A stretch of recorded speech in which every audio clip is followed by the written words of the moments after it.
How's it going, Poke fam? In this video, we're going to be talking about what is going on in Flippin The Script, right? So Flippin The Script, to begin with, I want to say thank you so much for all the support and all the love that you guys have shown me with this series of videos that we've done so far, and for supporting the channel. It means a lot to me. I love you, Poke fam. And this video couldn't be done, this series couldn't be done without Joshua, aka Noriati Games. Now put his username in the captions below, along with John at the Guildhall Lounge, who allowed us to record in his awesome Pokemon lounge and store.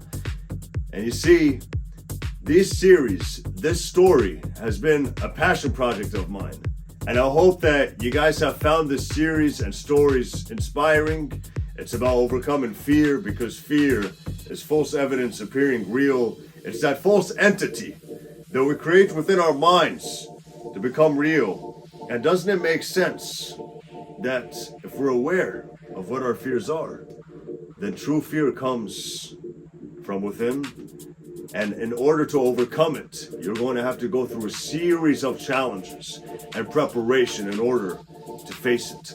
But no amount of preparation can prepare you without actually taking action upon your goals and action upon who you are to find out who you are, to fulfilling your destiny and ultimately unleashing the power that's inside, baby, yeah. Because challenges are the building blocks of your character as you advance in the game of life to understand who you are.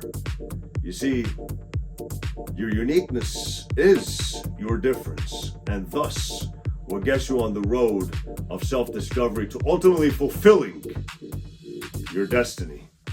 Now, why do I share this? I share this because that's what this series is about. Flippin The Script is really about overcoming fear. And I created a world with a character named Head of the Table. Who is Head of the Table? We'll go one by one into characters.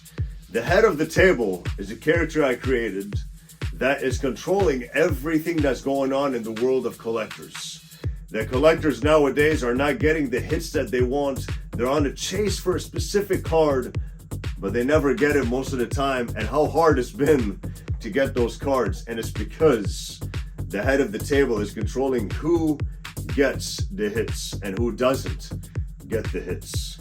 And it all starts from the way that we think and how bad do you want it. Persistence, baby.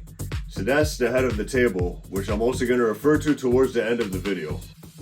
My character, I play as an undercover agent.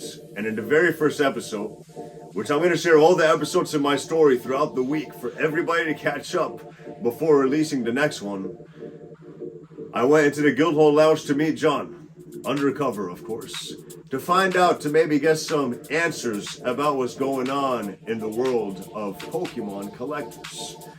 And while I was there, the electricity went off. And all of a sudden, one of the Pokemon appeared in the form of a monster from the Shrouded Fable. And while all this was happening, and I'm trying to find out answers, and now I'm suddenly trapped around Pokemon from the Shrouded Fable, Joshua, his character, goes ahead and steals an ETB of Shrouded Fable in hopes of finding some full arts from this ETB, only to find out from this ETB box that he got no hits. There was not one hit from the whole ETB box that he had got for Shrouded Fable, and he wants to become the Head of the Table. However, Joshua doesn't know who the Head of the Table is and what is required of an individual to become the Head of the Table. So he starts to question his life, surrounds himself more with his family in hopes for answers that he's seeking, which you're going to find out in the next episode that will be released in a couple of weeks. Now, my character being undercover and seeing what happened with Joshua trying to steal the ETB, and I was chasing after him, I lost him. And so we had to restart our mission, but something then happened. It came naturally to me. It was during Halloween season of last year. And during Halloween season, I could sense the chaos in the world of Pokemon collectors ever since that Shrouded Fable set came out. And I really wanted to dive deeper into finding out who was controlling everything that's going on. And then suddenly, a portal opened before me.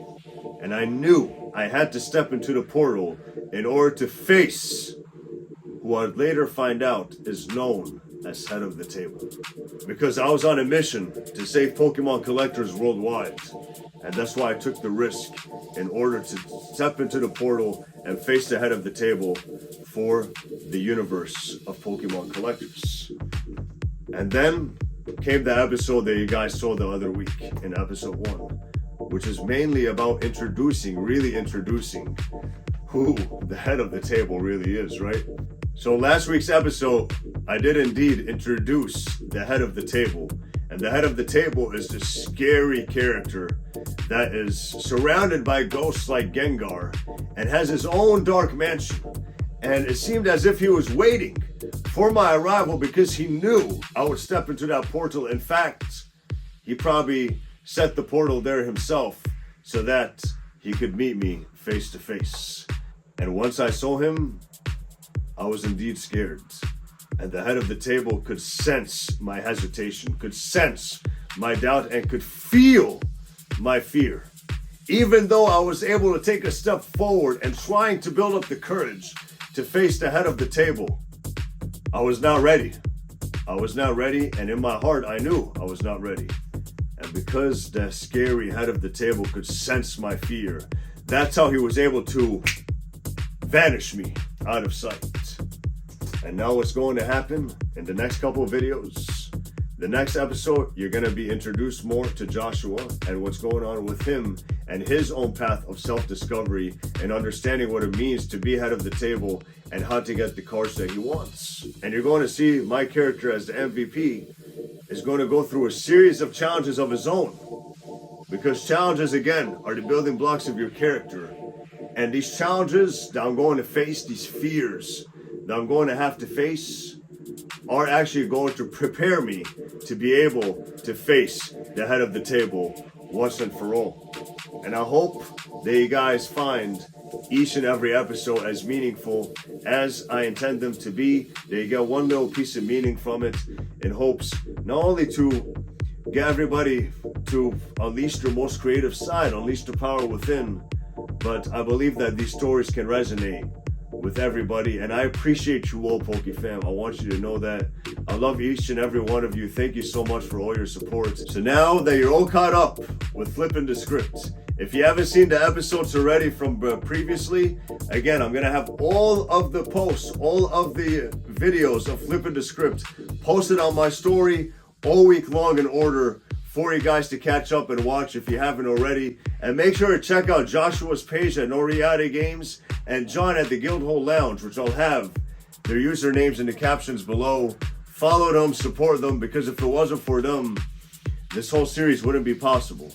Because even though you may have a dream, you may have a vision that you want to build, you can't always build that vision on your own, but you will definitely meet people like-minded like you along the way to help you build it. And that's the power of proximity, baby. Being around like-minded people like you guys in the Pokemon community. And until next time, stay safe, stay strong, stay focused, and stay loving Pokemon, unleashing the power that's inside, baby, yeah. Now let's get it.